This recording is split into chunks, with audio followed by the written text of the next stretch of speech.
বিশ্বসেরা বিজ্ঞানীরা আজও পর্যন্ত নবীজি সাল্লাল্লাহু আলাইহি ওয়াসাল্লামের জামাতা হজরত আলী রাদিয়াল্লাহু তাআলা আনহুকে কেন এত সম্মান করেন? 1400 বছর আগে ইমাম আলী রাদিয়াল্লাহু তাআলা আনহু যে সব তথ্য দিয়েছেন তা ঊনবিংশ শতকের বিজ্ঞানীদের ঘুম কেড়ে নিয়েছিল। আজ আমরা যে বিষয়ে কথা বলবো তা শুনে আপনারাও অবাক হতে বাধ্য হবেন। তাহলে চলুন শুরু করা যাক। হজরত আলী রাদিয়াল্লাহু তাআলা আনহু মসজিদে কুফায় ছিলেন। তখন একজন ব্যক্তি তাকে প্রশ্ন করলেন, জমিন এবং সূর্যের মাঝে দূরত্ব কতটুকু? হজরত আলী রাদিয়াল্লাহু আনহু তাকে বললেন, যদি আরব দেশ থেকে একটি ঘোড়া দৌড়াতে শুরু করে এবং 500 বছর পর্যন্ত সে দৌড়ায় তাহলে সে সূর্যে পৌঁছে যাবে। তখন ওই লোকটি প্রশ্নের উত্তর পেয়ে চলে গেল। কিন্তু কাহিনী এখানেই শেষ হয়নি। এখন আমরা ক্যালকুলেশন করে দেখব হজরত আলী রাদিয়াল্লাহু তাআলা আনহুর এই উত্তরের পেছনের রহস্য কী। হজরত আলী রাদিয়াল্লাহু তাআলা আনহু বলেছিলেন, যদি একটি ঘোড়া 500 বছর পর্যন্ত আরব দেশ হতে যাত্রা করে তাহলে সে সূর্যে পৌঁছে যাবে। একটি সুস্থ ঘোড়ার গতিবেগ কত হতে পারে? একটি সুস্থ ঘোড়ার স্বাভাবিক গতি ঘন্টায় 22 মাইল। তাহলে এই ঘোড়া যদি দিনে 24 ঘন্টা দৌড়ায় তাহলে 22 গুণ 24 করলে হয় 520 মাইল। যদি আমরা এক মাসের হিসাব করি তাহলে 520কে 29.5 দিয়ে গুণ করতে হবে, কারণ ইসলামিক ক্যালেন্ডার অনুযায়ী বছরের 6 মাস 29 দিন এবং বাকি 6 মাস 30 দিন। তাহলে এক মাসের দূরত্ব হয় 15,500 মাইল। এতটুকু দূরত্ব ঘোড়াটি এক মাসে অতিক্রম করে। এখন যদি আমরা 500 বছরের হিসাব করি তাহলে 1,86,000কে 500 দিয়ে গুণ করলে হয় 9,34,00,000 মাইল। অর্থাৎ ঘোড়া যদি 500 বছর দৌড়ায় তাহলে সে 9,34,00,000 মাইল দূরত্ব অতিক্রম করবে। এখন যদি আমরা সূর্য এবং পৃথিবীর মাঝের দূরত্ব দেখি তাহলে দেখতে পাব সূর্য থেকে পৃথিবীর দূরত্ব কখনো একরকম থাকে না, কারণ পৃথিবী সূর্যকে ঘিরে উপবৃত্তাকার পথে প্রদক্ষিণ করতে থাকে। তাই পৃথিবী কখনো সূর্যের খুব কাছে কখনো বা খুব দূরে অবস্থান করে। যখন পৃথিবী সূর্যের খুব কাছাকাছি অবস্থান করে তখন সূর্য থেকে পৃথিবীর দূরত্ব 9,10,00,000 মাইল হয়। আবার যখন পৃথিবী সূর্য হতে দূরে অবস্থান করে তখন সূর্য থেকে পৃথিবীর দূরত্ব হয় 9,48,00,000 মাইল। তাহলে যদি আমরা পৃথিবী ও সূর্যের মধ্যকার গড় দূরত্ব লক্ষ্য করি তাহলে তা এক্স্যাক্টলি ওই দূরত্বই হয় যা হজরত আলী রাদিয়াল্লাহু তাআলা আনহু 1400 বছর পূর্বেই বলে দিয়েছিলেন। সুবহানাল্লাহ। একদিন আরবের কিছু লোকেরা একত্রিত হয়ে এই বিষয় নিয়ে আলোচনা করছিলেন যে আরবি ভাষায় প্রায় প্রতিটি শব্দেই বেশিরভাগ আরবি হরফ হিসেবে আলিফ উচ্চারিত হয়। সকল মানুষ সে কথায় সহমত পোষণ করলেন। তখন হজরত আলী রাদিয়াল্লাহু তাআলা আনহু সমাবেশ হতে উঠে দাঁড়িয়ে লম্বা একটি খুতবা দিলেন এবং সে খুতবায় কোথাও আলিফ হরফ ব্যবহৃত হয়নি। এখানে সেই খুতবাটি তুলে ধরা হলো। এত বড় একটি খুতবা অথচ কোথাও একটি বারের জন্য আলিফ ব্যবহৃত হয়নি। আপনারা কল্পনাও করতে পারবেন না যে এরকম নিখুঁত একটি আলিফবিহীন খুতবা দেওয়ার জন্য কতটা বুদ্ধিমত্তার প্রয়োজন। কিন্তু এখানে কথা হচ্ছে সেই মহান জ্ঞানী ব্যক্তি হজরত আলী রাদিয়াল্লাহু আনহুকে নিয়ে। হজরত আলী রাদিয়াল্লাহু তাআলা আনহুর এরকম আরেকটি নিখুঁত খুতবা রয়েছে যেখানে কোনো হরফের নুক্তা নেই, অর্থাৎ খুতবার প্রতিটি শব্দে ব্যবহৃত হরফগুলো নুক্তাবিহীন, যেখানে কিনা আরবি বর্ণমালার প্রায় অর্ধেকেরও বেশি হরফেই নুক্তা রয়েছে। হজরত আলী রাদিয়াল্লাহু তাআলা আনহুর বুদ্ধিমত্তার প্রশংসা অনেক দার্শনিক, বৈজ্ঞানিক এবং গবেষকরা করেছেন। জর্জ জর্ডাক, যিনি একজন খ্রিস্টান কবি এবং লেখক ছিলেন, তিনি হজরত আলী রাদিয়াল্লাহু তাআলা আনহুর বুদ্ধিমত্তায় এতটাই মুগ্ধ ছিলেন যে তিনি হজরত আলী রাদিয়াল্লাহু তাআলা আনহুর জীবনী নিয়ে একটি বইও লিখেছিলেন। থমাস কার্লাইল তার লেখা অন হিরোজ হিরো ওয়ারশিপ বইতে হজরত আলী রাদিয়াল্লাহু তাআলা আনহুকে নিয়ে খুব প্রশংসা করেছেন।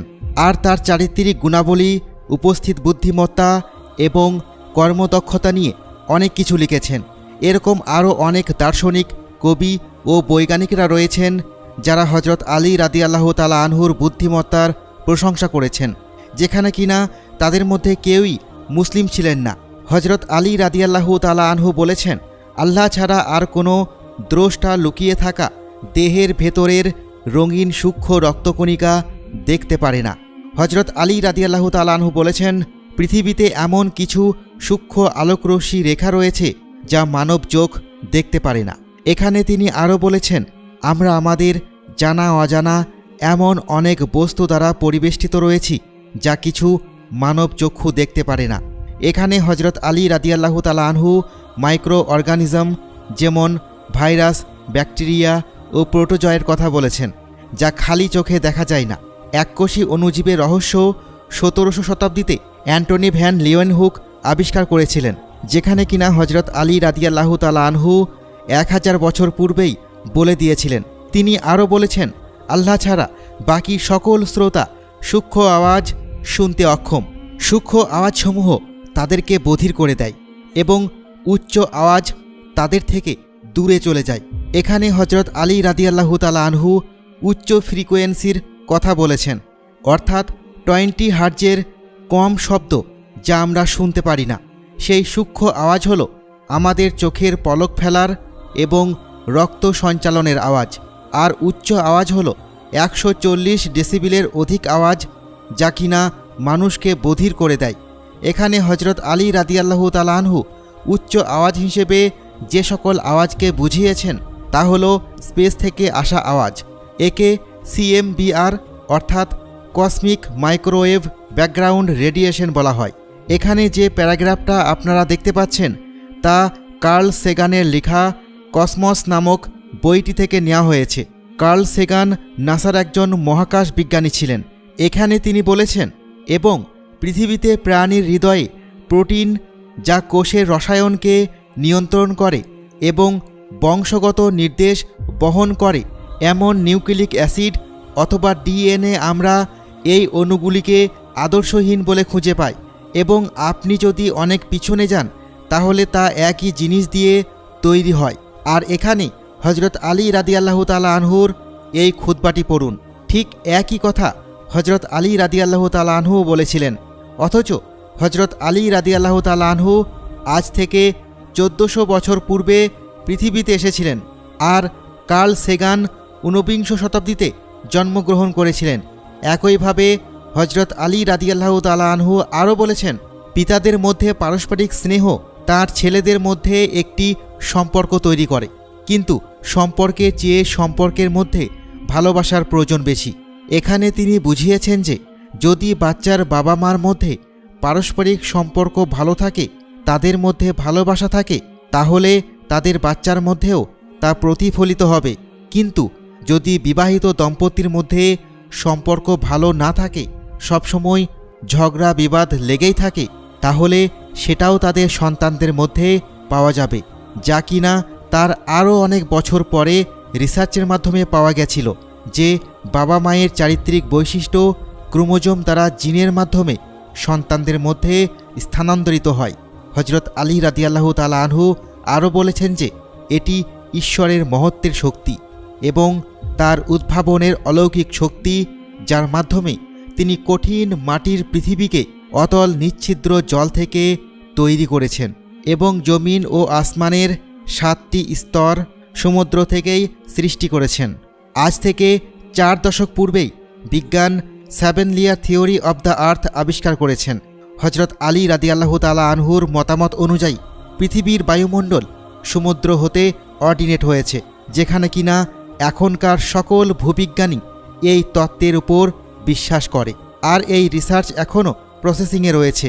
হজরত আলী রাদিয়াল্লাহু তাআলা আনহু আরও বলেছেন, সৃষ্টিকর্তা সুউচ্চ পাহাড়, পাথরের শিলা এবং সুউচ্চ পর্বতমালাও সৃষ্টি করেছেন।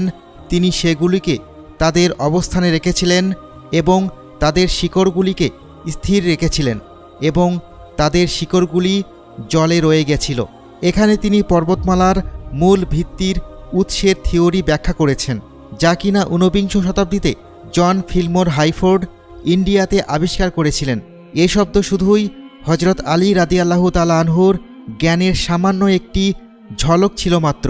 এছাড়াও তিনি মহাবিশ্ব, সময়, পদার্থবিজ্ঞান, গণিত এবং দর্শনসহ আরও অনেক বিষয় সম্বন্ধে 1400 বছর আগেই বলেছিলেন, যা আমরা পরবর্তী কোনো ভিডিওতে আলোচনা করব।